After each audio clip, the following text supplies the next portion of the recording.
മനോഹരമായ ഒരാഴ്ച ദൈവം നമുക്ക് തന്നു. ഈ ആഴ്ചയുടെ സമാപന സമയത്തിലേക്ക് കർത്താവ് കൊണ്ടുവന്നു. ഓരോ ദിവസവും ദൈവം നമ്മെ പുതുക്കുകയാണ്. നന്മയും പ്രസാദവും പൂർണ്ണതയുമുള്ള ദൈവഹിതം ഇന്നതെന്ന് തിരിച്ചറിയേണ്ടതിന് മനസ്സ് പുതുക്കി രൂപാന്തരപ്പെടുവിനെന്ന് റോമർ 12:2 പറയുന്നു. മനസ്സ് പുതുക്കണമെങ്കിൽ ദൈവഹിതം അറിയണം. എന്തിനാ? നന്മയും പ്രസാദവും പൂർണ്ണതയും. നന്മയുള്ളത് തിരിച്ചറിയണം, പ്രസാദം തിരിച്ചറിയണം, പെർഫെക്ഷൻ തിരിച്ചറിയണം. അതിന് മനസ്സിനെ നാം പുതുക്കണം. മനസ്സ് പുതുക്കപ്പെടുന്നത് വചനത്താലാണ്. മനസ്സ് പുതുക്കി നാം രൂപാന്തരപ്പെടണം. അതൊരു കൽപ്പനയാണ്. രൂപാന്തരപ്പെടണം. നമ്മിൽ നാം മാറ്റങ്ങൾ വരുത്തണം. നമ്മിൽ ഒരു പുതുക്കമുണ്ടാകണം. നമ്മുടെ വീടിനെ നമ്മൾ പുതുക്കാറില്ലേ? പഴയ പെയിൻറ്റ് കണ്ട് മടുത്തപ്പോൾ നമ്മളത് പുതുക്കി, പുതിയ പെയിൻ്റ് അടിച്ചു. വീടിൻ്റെ മോഡൽ മാറുമ്പോൾ മോഡൽ മാറ്റി. ചില വീടുകളിൽ ഫർണിച്ചറിൻ്റെ മോഡൽ പോയി, അത് കളഞ്ഞ് പുതിയ ഫർണിച്ചർ വാങ്ങി. ചിലവാണ്, ഭയങ്കര ചിലവാണ്. എങ്കിലും പുതുക്കുകയാണ്. വീട് പുതുക്കുന്നു, നാം നമ്മെ തന്നെ പുതുക്കുന്നു. എങ്ങനെ? വസ്ത്രങ്ങളിലൂടെ, പുതിയ ഒരുക്കങ്ങളിലൂടെ. എന്നാൽ നമ്മുടെ അകത്തെ മനുഷ്യനെ നാം പുതുക്കണം. നമ്മുടെ മനസ്സിനെ പുതുക്കണം. നമ്മിൽ പുതുക്കം കൊണ്ടുവരുന്നത് മുഴുവനും ദൈവവചനമാണ്. ദൈവവചനം കേട്ട് നാം മനസ്സിനെ പുതുക്കണം. പ്രഭാതങ്ങളിൽ നമ്മൾ ഈ ജീസസ് എവരിഡേ കൂട്ടായ്മയിലേക്ക് വരുമ്പോൾ വചനം നമ്മെ പുതുക്കുകയാണ്. അതുകൊണ്ട് ഏത് രാജ്യത്ത് ഏത് കോണിലിരുന്നും നിങ്ങൾക്ക് നിങ്ങളെ പുതുക്കാം. ഈ വചനം നിങ്ങൾക്ക് അനുഗ്രഹമാകുന്നെങ്കിൽ ഈ പ്രാർത്ഥനയുടെ, ഈ കൂട്ടായ്മയുടെ ഒരു ഭാഗമായി ഞങ്ങൾക്ക് ഒരു കൂട്ടായ്മയുടെ വലങ്കരം തരാൻ നിങ്ങൾ മറക്കരുത്. നിങ്ങൾക്ക് ഈ മീഡിയയെ സഹായിക്കുവാൻ, സപ്പോർട്ട് ചെയ്യുവാൻ നിങ്ങൾക്ക് കഴിയും വിധം നിങ്ങൾ ഞങ്ങളെ സപ്പോർട്ട് ചെയ്യണം. നമുക്ക് ഒരുമിച്ച് ഈ വേല ചെയ്യാം. കർത്താവിൽ നമുക്ക് അനുഗ്രഹിക്കപ്പെടാം. ഏത് രാജ്യത്തിരുന്നും ഈ മിനിസ്ട്രിയുടെ ഒരു ഭാഗമാകാൻ നിങ്ങളെ ഞങ്ങൾ പ്രത്യേകം ക്ഷണിക്കുന്നു. വരിക, നമുക്ക് ഒരുമിച്ച് കർത്താവിനെ ആരാധിക്കാം. I stand in awe of you. I stand in awe of you. Holy God, to whom all praise is due. I stand in awe of you. You are beautiful beyond description, too marvelous for words, too wonderful for comprehension, like nothing ever seen or heard. Who can grasp your infinite wisdom? Who can fathom the depths of your love? You are beautiful beyond description, majesty enthroned above.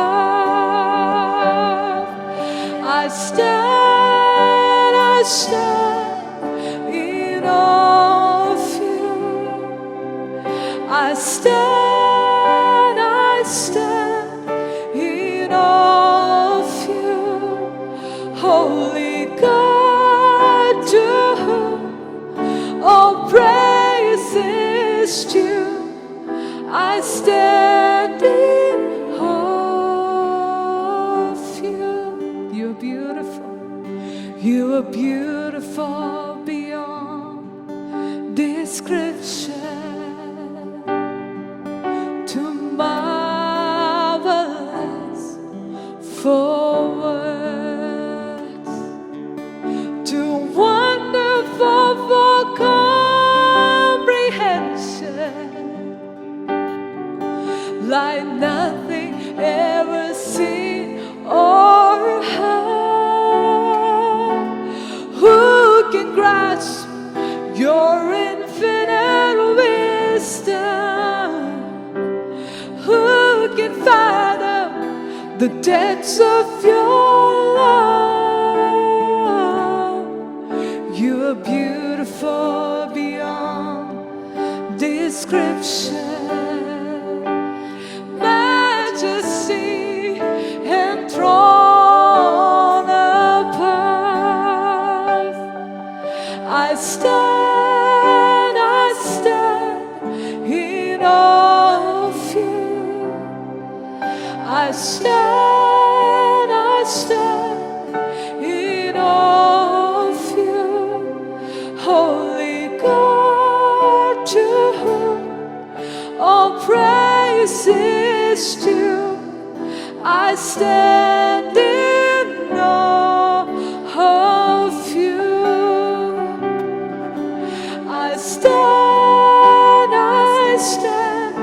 in awe of you. I stand in awe of you. Holy God, to whom all praises due.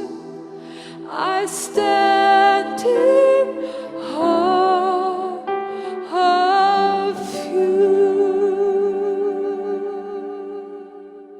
യെശയ്യാ പ്രവചനം 53 നിന്ന് മറ്റു പലതിലേക്കും പോകണമെന്നുണ്ട്. എന്നാൽ ഈ ഭാഗം എന്നെ പിടിച്ചു നിർത്തിയിരിക്കുകയാണ്. കാരണം മനുഷ്യ ജീവിതത്തിൻ്റെ കേന്ദ്ര ബിന്ദു യേശു ക്രിസ്തുവാണ്. യേശു ക്രിസ്തുവിൻ്റെ ക്രൂശിൻ്റെ വേദനകളാണ് നമ്മുടെ അനുഗ്രഹത്തിൻ്റെ സമൃദ്ധി. ആ നദികൾ ഒഴുകുന്നു വിശ്വസിക്കുന്നവൻ്റെ ഉള്ളിൽ നിന്ന്. യേശു ക്രിസ്തുവിൽ വിശ്വസിക്കുന്നവൻ്റെ ഉള്ളിൽ നിന്നാണ് സകല അനുഗ്രഹ നദികൾ ഒഴുകുന്നത്. അതുകൊണ്ട് യേശുവിൽ നമുക്ക് പൂർണ്ണമായും നമ്മുടെ ഹൃദയത്തെ, ശ്രദ്ധയെ, വിശ്വാസത്തെ കേന്ദ്രീകരിക്കാൻ കഴിയണം. ഈ വർഷം മുഴുവൻ യേശുവിനെ ധ്യാനിച്ചു നോക്ക്. ജീവിതം മാറിയിരിക്കും, വീട് മാറിയിരിക്കും, സാമ്പത്തിക സ്ഥിതി മാറിയിരിക്കും, ഉയർച്ചകൾ പ്രാപിച്ചിരിക്കും. നമുക്ക് യെശയ്യാ 53 4 വാക്യത്തിലേക്ക് വരാം. സാക്ഷാൽ നമ്മുടെ രോഗങ്ങളെ അവൻ വഹിച്ചു, നമ്മുടെ വേദനകളെ അവൻ ചുമന്നു. രോഗങ്ങൾക്ക് എന്തുണ്ട്? ഒരു വേദനയുണ്ട്. അത് യേശു ചുമന്നു. രോഗങ്ങൾ വഹിച്ചു, വേദനകളെ ചുമന്നു. സാക്ഷാൽ നമ്മുടെ രോഗങ്ങൾ. അതിൻ്റെ അർത്ഥം ഓരോ രോഗത്തിൻ്റെ പുറകിൽ ഒരു സാക്ഷാൽ രോഗമുണ്ടെന്ന് ബൈബിൾ പറയുന്നു. ബൈബിൾ മാത്രമേ പറയുന്നുള്ളൂ. എന്താണ്? പാപമാണ് എല്ലാ രോഗത്തിൻ്റെയും കാരണം. മനുഷ്യൻ പാപം ചെയ്തപ്പോഴാണ് രോഗം വന്നത്. രോഗം ശരീരത്തെയും മനസ്സിനെയും ക്ഷയിപ്പിക്കുന്നു. മനുഷ്യൻ ക്ഷയിക്കാനുള്ളതല്ലായിരുന്നു. മരണം മനുഷ്യന് ഇല്ലായിരുന്നു. മരണം പാപത്താൽ മരണവും. എന്നാ നാം വായിക്കുന്ന പാപത്താൽ മരണം വന്നു. ഏകന്റെ ലംഘനത്താൽ മരണം വന്നെങ്കിൽ ഏകന്റെ അനുസരണത്താൽ ജീവൻ കടന്നു വന്നു. ഏകൻ എന്ന് പറയുന്നത് ആദാം. ആദാമിൻ്റെ ലംഘനത്താൽ മരണം വന്നു. ഒടുക്കത്തെ ആദാമായി കടന്നു വന്ന യേശു ക്രിസ്തുവിൻ്റെ അനുസരണത്താൽ, ഒന്നുകൂടി പറഞ്ഞാൽ ആദാമിൻ്റെ അനുസരണക്കേടിനാൽ പാപം വന്നു. യേശു ക്രിസ്തുവിൻ്റെ അനുസരണത്താൽ അനുഗ്രഹങ്ങൾ, നിത്യജീവൻ കടന്നു വന്നു. ദൈവത്തെ പൂർണ്ണമായി അനുസരിച്ചു. ആര്? ദൈവപുത്രൻ. അങ്ങനെ പുത്രൻ അനുസരിച്ചു. പുത്രൻ നമുക്ക് വേണ്ടി മരിച്ചു. പുത്രന്റെ ജീവൻ തന്നു, പുത്രത്വം തന്നു. നമ്മളിന്ന് മക്കളായി മാറി. കാരണം നമ്മിലുള്ള ജീവൻ പുത്രന്റെ ജീവനാണ്. ആദാം ദൈവത്തിൻ്റെ മകനാണ്. ലൂക്കോസ് 2 നമുക്കത് കാണാം. ആദാം ദൈവത്തിൻ്റെ മകൻ. ലൂക്കോസിലെ വംശാവലിയുടെ ഏറ്റവും ഒടുവിലുണ്ട് ആദാം ദൈവത്തിൻ്റെ മകൻ.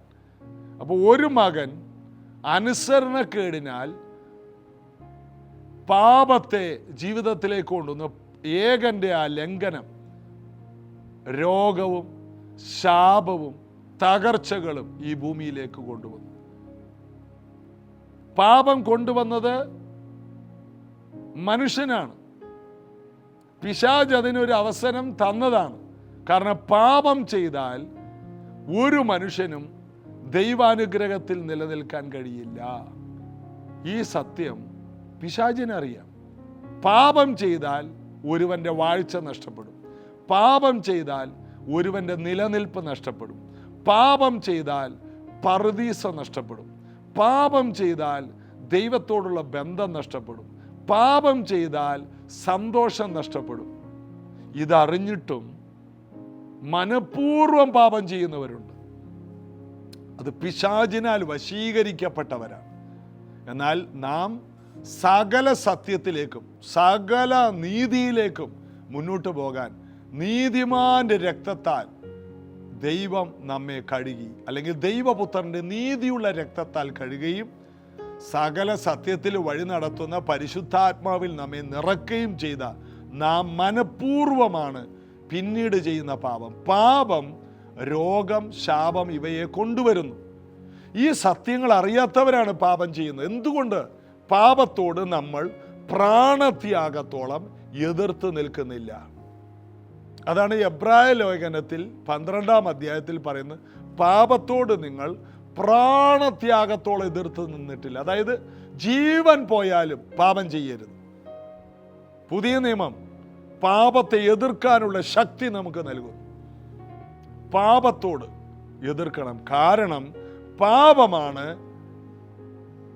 മരണം കൊണ്ടുവന്നത്, പാപമാണ് രോഗം കൊണ്ടുവന്നത്, പാപമാണ് ശാപം കൊണ്ടുവന്നത്.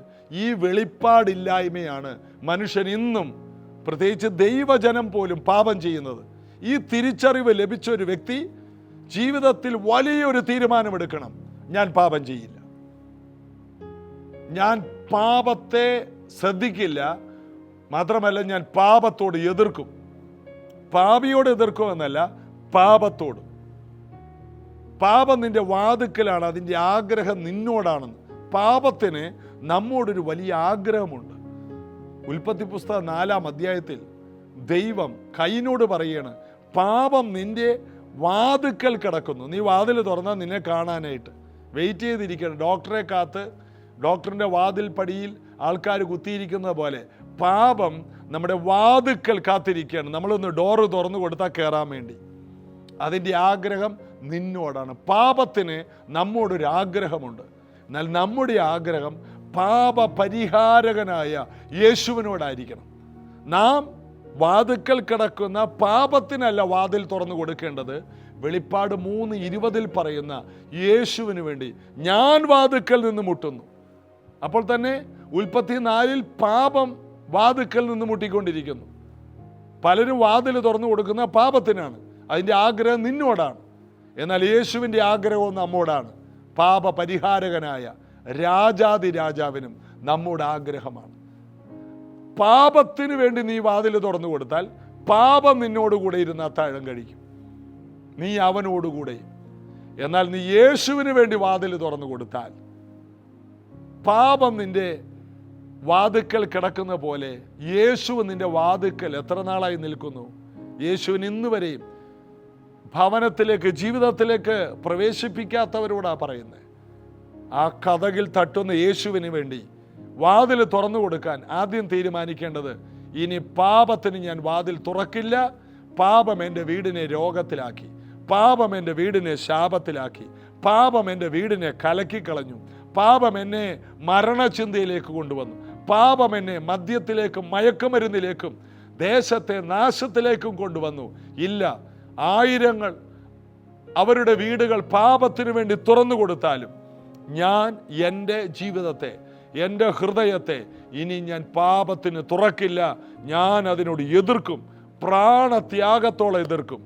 അതിൻ്റെ ആഗ്രഹം എന്നോടായിരിക്കാം, എന്നാൽ ഞാൻ അതിനെ വെറുക്കുന്നു. നാം അതിനെ വെറുക്കണം. നാം വെറുക്കുന്ന ഒന്നിനെ നമ്മൾ അകറ്റി നിർത്തും. നാം ഒന്ന് വെറുത്താൽ നാം അതിനെ അകറ്റും. എന്നാൽ ചിലർ അതിനെ വെറുക്കുന്നില്ല. നാം ദൈവത്തെ സ്നേഹിച്ചാൽ ദൈവത്തെ നമ്മുടെ ഉള്ളിലേക്ക് പ്രവേശിപ്പിക്കും. നമുക്ക് വേണ്ടി ജീവനെ തന്ന, സാക്ഷാൽ നമ്മുടെ രോഗങ്ങളെ ചുമന്നു, നമ്മുടെ വ്യാധികളെ ചുമന്നു വഹിച്ചു.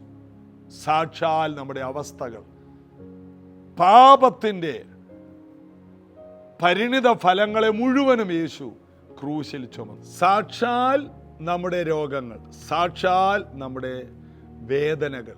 രോഗത്തിനൊരു വേദനയുണ്ട് അല്ലേ? അതാണ് നമ്മൾ വായിച്ചത്. സാക്ഷാൽ നമ്മുടെ രോഗങ്ങളെ അവൻ വഹിച്ചു, നമ്മുടെ വേദനകളെ അവൻ ചുമന്നു. നാമോ ദൈവം അവനെ ശിക്ഷിച്ചും അടിച്ചും ദണ്ഡിപ്പിച്ചും ഇരിക്കുന്നു എന്ന് വിചാരിച്ചു. യേശു ചെയ്ത തെറ്റിനാണ് മരിച്ചതെന്നാണ് യഹൂദന്മാർ വിശ്വസിച്ചത്. യെശയ്യാവ് ഒരു യഹൂദനായിട്ട് നിന്നിട്ട് പറയുകയാണ്, ദൈവം അവനെ ശിക്ഷിച്ചതാണെന്ന് എല്ലാവരും വിചാരിച്ചു. അന്നത്തെ പുരോഹിതന്മാരും ശാസ്ത്രിമാരും വിചാരിച്ചത് യേശുവിന് കിട്ടിയ ശിക്ഷ ദൈവത്തെ തള്ളി അവൻ ദൈവമാകാൻ നോക്കി, ദൈവത്തോട് അവൻ സമനാകാൻ നോക്കി. അപ്പോൾ ലൂസിഫറാണ് ദൈവത്തോട് സമനാകാൻ നോക്കിയത്. അതുപോലെ യേശുവിനെ ഒരു പൈശാചിക അന്തരീക്ഷത്തിലാണ് അവർ കണ്ടത്. എന്നാൽ അവർക്കത് തിരിച്ചറിയാൻ കഴിയാതെ പോയി. ഈ വേദഭാഗം വായിച്ചിരുന്നെങ്കിൽ അവർക്കത് അറിയാൻ കഴിയുമായിരുന്നു. അവരാഗ്രഹിച്ചിരുന്നെങ്കിൽ ആ ആഗ്രഹത്തിനൊത്തവണ്ണം ദൈവം ഇത് വെളിപ്പെടുത്തി കൊടുക്കുമായിരുന്നു. എന്നാൽ ആർക്കും അത് ഗ്രഹിക്കാൻ കഴിഞ്ഞില്ല. അവരുടെ ഹൃദയം ഇരുണ്ടുപോയി. അവർ ജ്ഞാനികളെന്ന് പറഞ്ഞ് മൂഢരായിപ്പോയെന്ന് റോമാലേഖനം 2 പറയുന്നു. എന്നാൽ ഇതെല്ലാം തിരിച്ചറിയാനും ഗ്രഹിക്കാനും ജാതികളിൽ നിന്ന് തിരഞ്ഞെടുത്ത നാം എത്ര അനുഗ്രഹിക്കപ്പെട്ടവരാ. യഹൂദന്മാർക്ക് തിരിച്ചറിയാൻ കഴിയാതെ പോയി. സാക്ഷാൽ നമ്മുടെ രോഗം, സാക്ഷാൽ രോഗമെന്ന് പറയുന്നത് പുറമേ ഉള്ള രോഗമല്ല. സാക്ഷാൽ രോഗം പാപമെന്ന രോഗമാണ്. പാപത്തിൻ്റെ സൈഡ് എഫക്റ്റുകളാണ് ഈ കാണുന്ന ക്യാൻസറും ജലദോഷവും തലവേദനയും നടുവേദനയും. എല്ലാ രോഗത്തിൻ്റെ പുറകിലും പാപമാണ് കാരണമായത്. അതുകൊണ്ട് യേശു ക്രിസ്തുവിൽ വിശ്വസിക്കുന്ന ഒരു വ്യക്തിക്ക് യേശുവിൻ്റെ അടിപ്പിണരാലുള്ള സൗഖ്യം അവകാശമാണ്. ഈ ദിവസങ്ങളിൽ എല്ലാവരും സൗഖ്യമാകണം. ശരീരത്തിൽ സൗഖ്യം വേണം, മനസ്സിൽ സൗഖ്യം വേണം. ഞാൻ യേശുവിൻ്റെ പൈതലാണ്, ഞാനൊരു ദൈവ പൈതലാണ്, ഞാൻ യേശുവിനെ സ്വീകരിച്ചു, ഞാൻ പാപത്തെ ഇനി എൻ്റെ ജീവിതത്തിൽ അനുവദിക്കില്ല, ഞാൻ അതിനോട് എതിർത്ത് നിൽക്കും. എൻ്റെ വാതിൽ തുറക്കുന്നത് യേശുവിന് വേണ്ടി മാത്രമാണ്. ഞാൻ പാപത്തിനെതിരെ എന്നേക്കുമായി എൻ്റെ വാതിലിനെ ഞാൻ കൊട്ടി അടച്ചു കളയുന്നു. എൻ്റെ യേശുവിന് വേണ്ടി മാത്രം ഞാൻ എൻ്റെ വാതിൽ തുറക്കുന്നു. അപ്പം നമ്മോട് 2 കാര്യങ്ങൾക്ക് ആഗ്രഹമുണ്ട്. വാതിക്കൽ നിന്ന് മുട്ടുന്ന രക്ഷകനായ കർത്താവ്. ആരെങ്കിലും വാതിൽ തുറന്ന്, ഇതുപോലെ തന്നെ നമ്മുടെ ആഗ്രഹം പാപത്തിന് നമ്മോടാണ് ആഗ്രഹം. അപ്പം നമ്മെ ആഗ്രഹിച്ച് പാപവും കിടക്കുന്നു. യേശു കർത്താവ് വാതിക്കൽ നിന്ന് മുട്ടുന്നു. യേശുവിന് വേണ്ടി വാതിൽ തുറക്കും. അവരും യേശുവുമായിട്ടൊരു ഫെലോഷിപ്പുണ്ട്. ഞാൻ അവനോടും അവൻ എന്നോടും കൂടി അത്താഴം കഴിക്കും. വെളിപ്പാട് 3:20.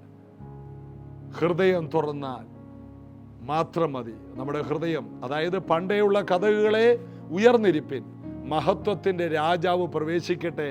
സങ്കീർത്തനത്തിൽ വായിച്ചിട്ടില്ലേ? മഹത്വത്തിൻ്റെ രാജാവ് ആര്? ബലവാനും യുദ്ധവീരനുമായ യഹോവ തന്നെ. എന്തിനാ പ്രവേശിക്കുന്നത്? നമുക്കെതിരെ വരുന്ന യുദ്ധങ്ങൾ ആ രാജാവ് നമ്മിൽ ഇരുന്നു കൊണ്ട് ചെയ്യും. നമുക്കെതിരെ വരുന്ന പിശാചിൻ്റെ ആക്രമണങ്ങളെ ഈ രാജാവ് തകർത്ത് കളയും. നമ്മുടെ വീട്ടിനകത്ത് ഒരു IG ഇരിക്കുന്നുണ്ടെന്ന് അറിഞ്ഞാൽ ഏതെങ്കിലും ഒരു കള്ളൻ ആ ഏരിയയിലോട്ട് വരും. IG വന്നാൽ IG-യുടെ കൂടെ കുറെ പോലീസുകാരും ഉണ്ടാവും അല്ലേ?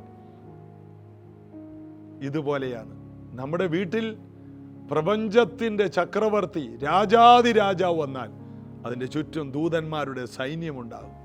കർത്താവിനെ നമ്മുടെ ജീവിതത്തിൽ വിശുദ്ധീകരിക്കുക. നമ്മുടെ ഹൃദയത്തിൻ്റെ വാഴ്ച മുഴുവനും, ഹൃദയത്തിൻ്റെ ചിന്തകളും ഹൃദയത്തിൻ്റെ ധ്യാനം മുഴുവനും യേശുവിലാകട്ടെ. യേശുവായിരിക്കട്ടെ നമ്മുടെ എല്ലാം. കർത്താവ് ഈ ആഴ്ച നമ്മെ അധികമായിട്ട് ബലപ്പെടുത്തട്ടെ. ഈ വചനങ്ങളിലൂടെ നമ്മൾ കൂടുതൽ അഭിവൃദ്ധിപ്പെടുകയാണ്. ഇത് ഓരോ ദിവസവും കേൾക്കുക, വിശ്വസിക്കുക. അതിൻ്റെ വിടുതലുകൾ നാം കണ്ടുകൊണ്ടേയിരിക്കും. പ്രാർത്ഥിക്കാം. യേശു കർത്താവേ, മക്കളെ അനുഗ്രഹിക്കുന്നു. ഇന്നത്തെ പ്രഭാതം, ഇന്നത്തെ ഓരോ നിമിഷവും മക്കൾക്ക് വിടുതലാകട്ടെ. പാപത്തെ ഞങ്ങൾ തടയുന്നു.